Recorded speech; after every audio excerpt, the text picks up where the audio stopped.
My name's Eileen Rivera, and this is Bixby Knolls TV.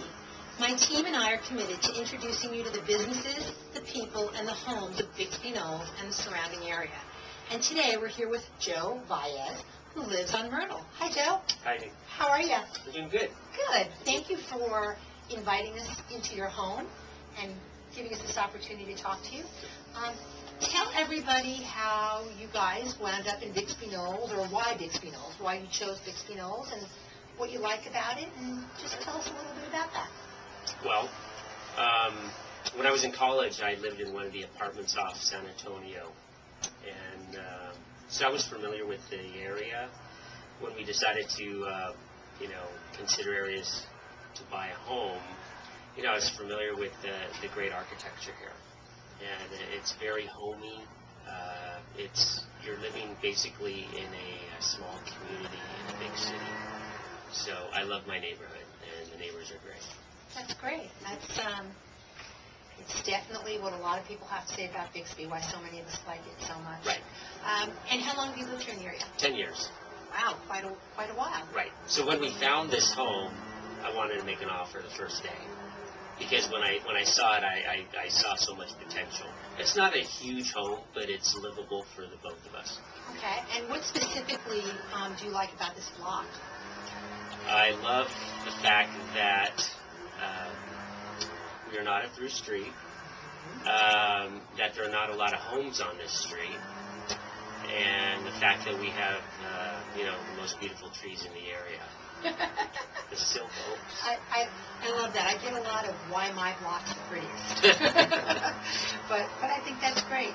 And restaurants, businesses, what do you think about what's going on in the neighborhood? Because I think you'd agree with me, there have been a lot of changes the last 12 months or so. Right. Well, I'm kind of excited that finally we are seeing a lot of progress off Atlantic Boulevard. I hope that when it's completed, that I'm still living here. But sometimes you have to wait for progress, and so we're very pleased to see, a lot of, businesses opening up shop here in the neighborhood. Okay, so just for purposes of clarification, you're not picking this moment to tell me you have any immediate plans to move, are you? Right. No, we're going to be here for a while. Okay. You just think the wheels of the bureaucracy can turn a little slowly sometimes? Yes. Okay. All right.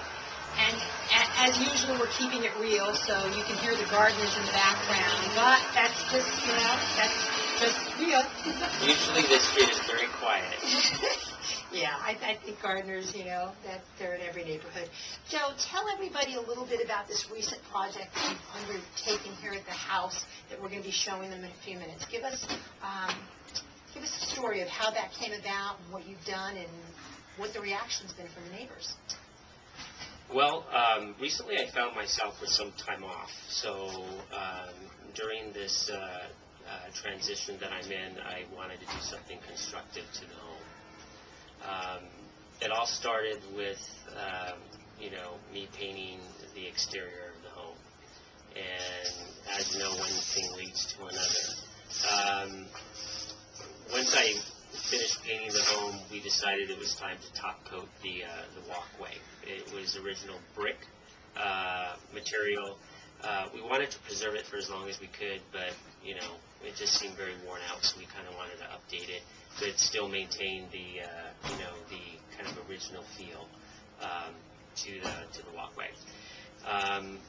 Once we completed the walkway, then our grass looked terrible, and you cannot water enough to have a green lawn these days. And the fact that we've always been wanting to be more conscientious with our water usage. So that led to me actually digging up the entire front lawn myself, and also designing the landscape. I wanted to incorporate as many drought-tolerant plants as possible. I kind of felt, well, the neighbors are either going to love what I'm doing or they're going to hate what I'm doing, because, as you see, this is a very traditional neighborhood with very traditional homes in Greenbelt. So, I kind of wanted to see, and fortunately, everyone was very pleased in what we have accomplished here. That's great. I get people knocking on my door that just want to ask me questions regarding, the types of materials I use for my landscape. Well, that's wonderful. Let's take a look at what Joe's done in the front yard. Welcome to Joe's garden. And as he mentioned, it's not your traditional big phenols garden, but I think that we're going to see this trend more and more as all of us become more environmentally conscious and the cost of water continues to go up.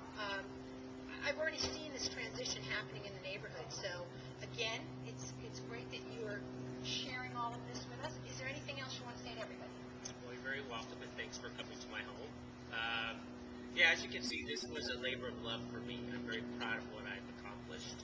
And anyone can do it. It just takes some creativity, and if you're not sure what materials to use, refer to a book. I feel everyone should do their part in trying to conserve as much water as they can. It can be something as substantial as this, or just reducing your daily water usage. Thank you. That's perfect. Commercial for the water company. I think I'm going to send it to them. That's pretty cool.